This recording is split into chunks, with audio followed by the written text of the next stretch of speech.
Hey, how's it going? My name is Nick Nguyen and I am a honorary reporter with the Korean Cultural Center located in Ottawa, Canada.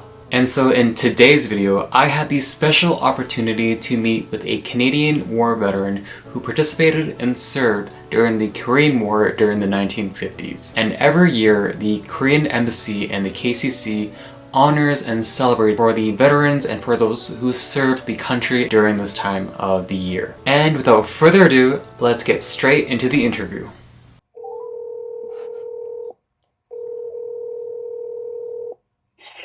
Hello. Hi Ron, good morning, how's it going? I'm good. This is Nick, I'm from the Korean Cultural Center. Hopefully today is still okay to chat with you today.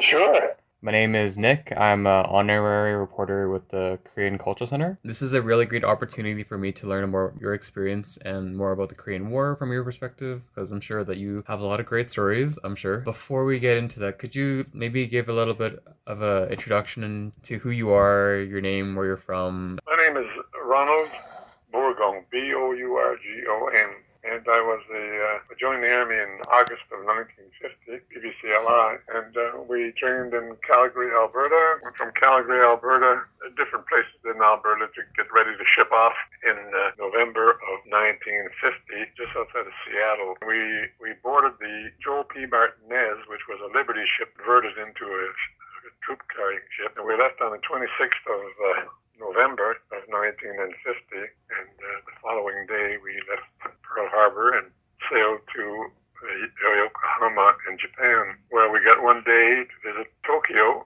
and then the following day we boarded the ship again and off to Korea, and we arrived in Korea on December of 22 of 1950. And so, Ron, when you and everyone else came to Korea, did you guys receive any training? Did you stay in a specific kind of training facility? What did that kind of look like for you guys? From there, they put us into an abandoned school in Busan, Oh, wow. and we stayed there for a few days until we transferred to Miryang for further training before we went into the lines. While we were in Busan, the enemy, the Chinese and the North Koreans were about 35 miles north of Busan, and so they were pretty close, and they wanted us to get in there as soon as we could to help out. Yeah. And when we moved to Miryang, along the Miryang River, about, I guess around 40 miles, no, maybe 35 miles north, I would be the east of Korea, and we started training there. We were there until February the 17th, when Colonel Jim Stone organized a parade on the banks of the Miryang River. Told us that we're going into the lines on the following day, which we did. It definitely does sound like you guys were just thrown into the fields right away, hey? In terms of your frontline experience in the day-to-day, what did that kind of look like? What were the environments, the challenges that you can maybe speak of? When we got off, the truck started running down, and we're not running, but kind of like a serpent, following the rice paddies, on top of the rice paddies, not stepping on anything. Everything was cold and icy, and it was really cold in February. Yeah. And we came upon about 85 American soldiers that had been caught during the night and had not put enough guards on duty, and they were chased all over the area as we walked, and I started counting them, and all their clothes had been taken. They were laying on both sides of the rice paddies, and frozen solid, but of course deceased. And I think that was the one and the only day that I was really scared. Yeah. I mean, they kept calling me on the radio, like they would call and waiting for me to reply, and I kept replying the call letters rather than answering my call letters. And finally, they sent someone down running, another corporal. And he said, "What's the matter with?" I says, "Look around you. That's what's the matter." I said, "I've never seen anything like this in my life." So kind of settled down a bit, and we proceeded through the village. Yeah. And it started to snow. Then, and about an hour later, it started to rain, or freezing rain. It's crazy that's only been the first couple of days. I'm sure that you've been there for couple of years too, right? So you've probably seen things I beyond. still remember them. Yeah. Yeah, I remember. I have vivid memories. Oh God, I had nightmares. Still have nightmares of that. Oh man. But it's something. I eventually gets over. I guess it's not as bad now, but Yeah, for a yeah, few yeah. years after it, I saw these pictures were in my mind, and I couldn't get rid of them. Korea has changed in a lot of recent years from where it is today from what I've seen it. How do you remember Korea as a country like during that time of war? When we got up close to Uijeongbu and Seoul the first time, I went in with the officer Brian Monroe. We got a jeep and we were holding a anniversary for the battalion. The anniversary for the battalion, the 17th of March, was like St. Patrick's Day, but for us it's the 17th of March, is the Patricia Day. I drove into Seoul, and all I could see was buildings completely demolished. Well, of course, the Chinese went through, and the North Koreans. Then the Americans chased them back. Then they came back again and demolished all the bridges except one. There's a two-level bridge there. They kept that one open. Back and forth. Anyway, we went in that day. The only thing we could see was wires all over the place and demolished buildings. There was nothing there except one place where the police had a stone building, one story, but it was brick and stone rather than just wood and whatever they used for building in those days. Yeah. And that all stayed in my mind. It was there was nothing. It was just like if an atomic bomb had fallen there. There was nothing. People were walking around looking for food. We would get warm food when we were out of the line and in a rest area, and or people would come and try to get some of the food from us there. It was a terrible thing to see. Yeah. But then when I went back in 2001,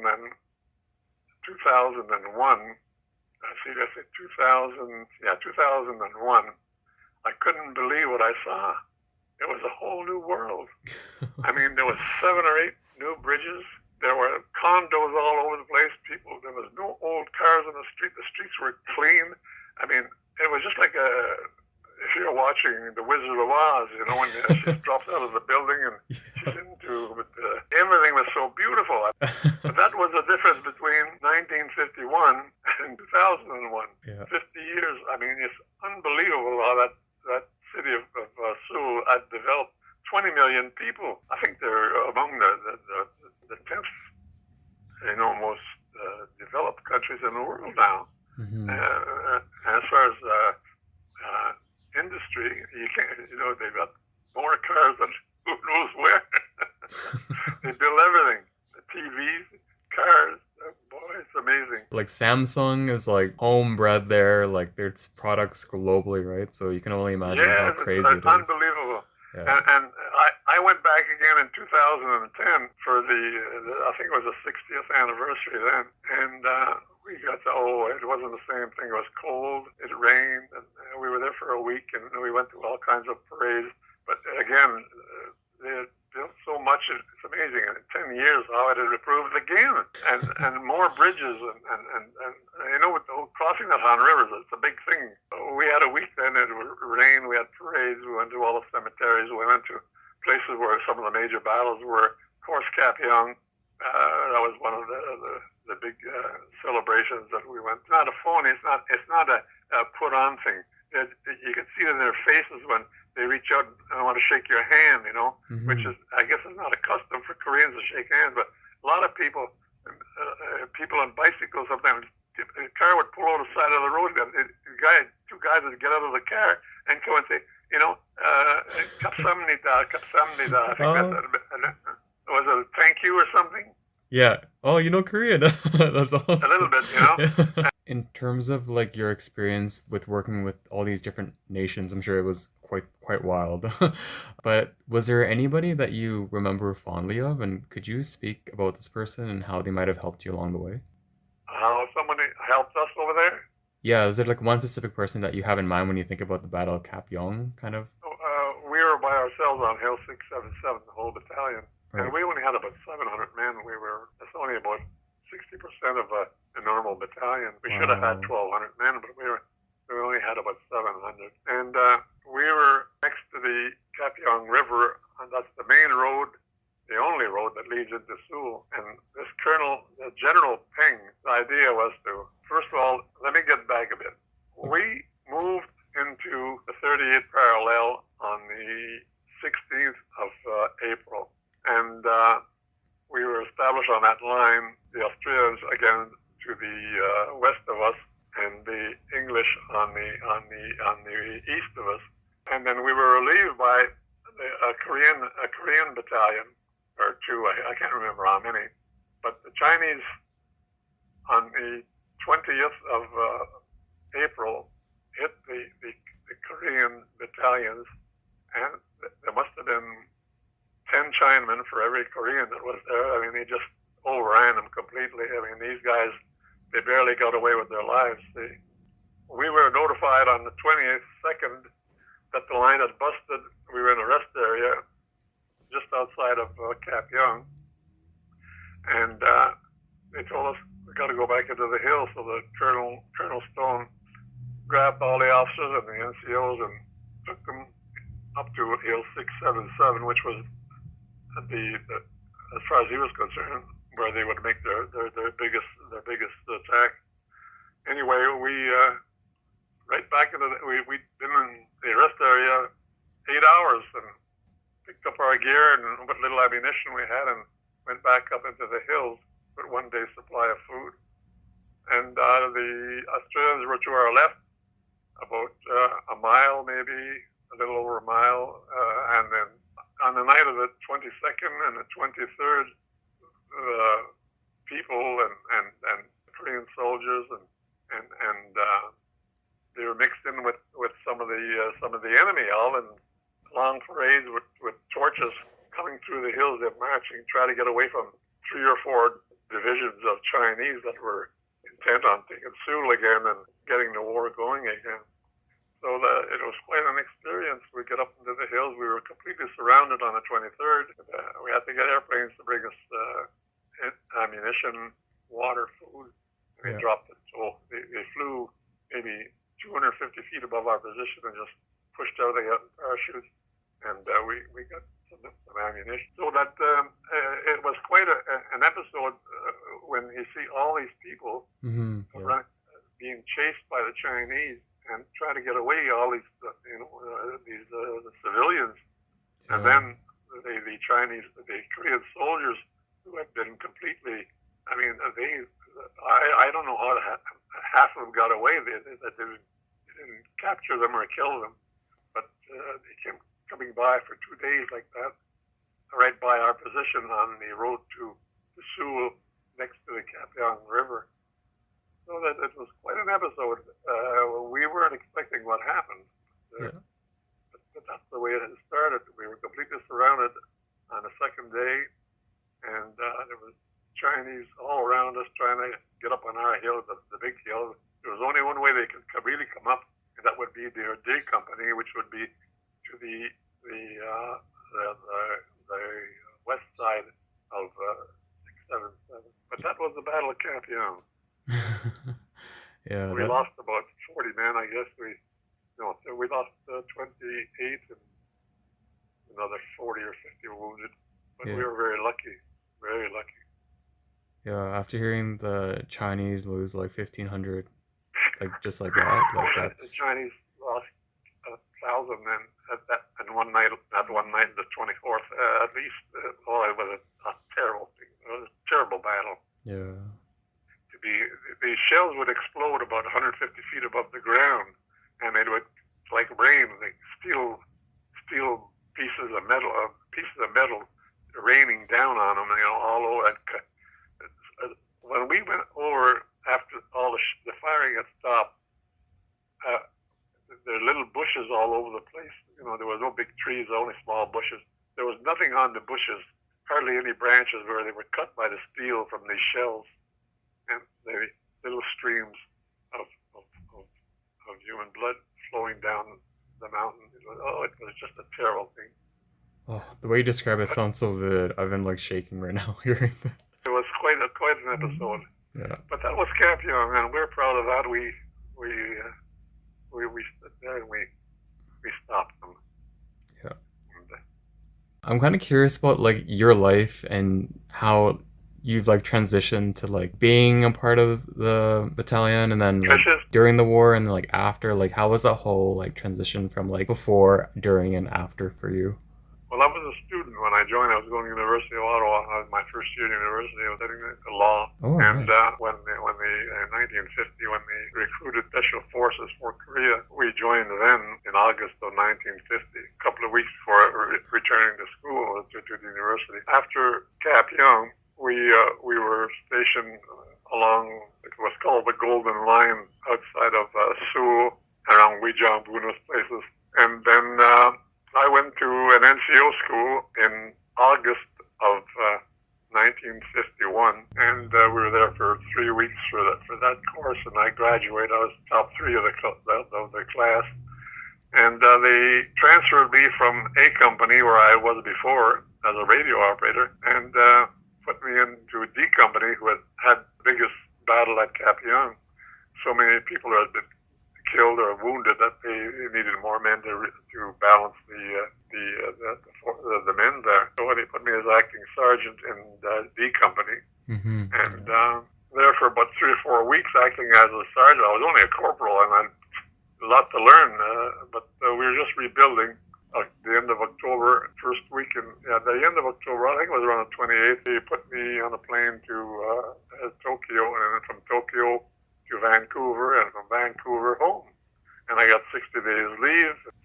October of 1953, they offered me my release, and I took it, and went back to work in civilian life. I went back to school 3 years later, 2 years, no, 2.5 years, and finally got my degree in law, LLB. Well, it was a strange thing. You see, I had taken the course in Ontario. Yeah. And then I did a year in Chicago where I wanted to finish the schooling, so I went to the University of in Chicago, LaSalle Extension University, and finished my year there. But then when I got back to Canada, I had to go back. They wanted me to go back to school for 1 year, and then I had to article. An article is when you have to learn the procedures before you became a lawyer. So I didn't want to go back to school, so I went and did it at the University of Ottawa. Yeah. And after a year of that, I was tired of it. I said, I got my degree, but I never registered as a lawyer. I worked in an office in Montreal, which is another province. Again, I would have to spend another year there Doing more to get my degree. That's... So anyway, I worked in an office in Montreal for about 11 months with a couple of friends of mine who are lawyers, and I did all the paperwork. And the same thing is legal, but except that I didn't have my license then. Yeah. But then finally I got the license, and then I worked at it for about 2.5 years. And awesome. No, Ron, that sounds like a really great story. I really do appreciate the time. when we're in person, it's easy. It's easier to, and more things come into the picture and then get more detail, you know. Yeah. But a lot of the details are not very pleasant, Yeah. and not very nice to even talk about, Yeah. because what you see, people being shot and dead bodies, and nobody wants to hear about that. I mean, it's a terrible thing. Yeah. And so I like, if I talk with anyone, I discuss and give them my idea of what happened with me while I was in Korea.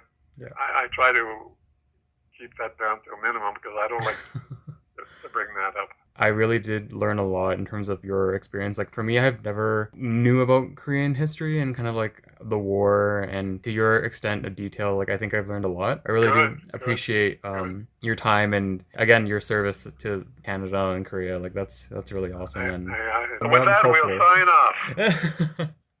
But yeah, awesome. No, thanks so much, Ron, for your time. I really do appreciate everything. But I hope you have a great day, and I know the KCC, the Korean Culture Center, having an event pretty soon, so hopefully that you have a great time there as well. Well, we're going to be celebrating on the 21st, again, the Battle of Cap Young and things in Ottawa, and I will be reading the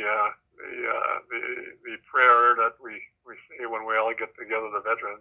I look forward to it. If I'm in shape, I will be there on the 21st of this June. All right, Nick, take it easy. Yeah, thanks so much, Ron. Have a good one. Good luck with your project. Awesome, thanks so much. If I can help you again, call me, please. Oh, will do. Thanks so much, Ron. I appreciate it. Bye-bye. Bye-bye. Alright, so I hope you guys enjoyed our interview. My interview with Ron was such a fun interview.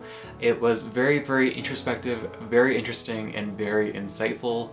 Mainly because for me as a person, I'm not the one to really look into history, and a big part of learning about culture is to learn about history, right? And so this was actually one of my first segues into learning about Korean history, what actually went down, what happened, and being able to speak with someone who's on the battlefield real time was such a eye-opening experience. And for me, it really just opened my eyes and really grew my appreciation for those who have served our country, who have served for other countries, and who have continued to do amazing work in the field today. And so if you guys were just like me, who didn't have that much exposure into the Korean War, what happened, all that stuff, I would really, really encourage for you guys to learn more about it, and also just to come together with so many other people online, I'm sure, to commemorate and remember those who have served and sacrificed and helped Korea during the Korean War in the 1950s on June 25th. This chat and this experience learning more about the Korean War was super interesting for me because, you know, for someone who was born and raised in Canada and learning about history, war through my textbooks, I think only gives me a glimpse of what it actually kind of looks like and what it actually means. And so for me to chat with Ron, I really, really want to give a big thank you to him and to really just show my greatest appreciation for Ron and for other soldiers who served their time for Korea during this time of war. But with that said, I really want to give a big, big shout out to the Korean Embassy as well as the Korean Cultural Center for giving me this opportunity to have a chat with Ron, very, very candid, to learn more about his experience, his war experience, his life before and after the war, and to just interact with him because he was such a funny guy.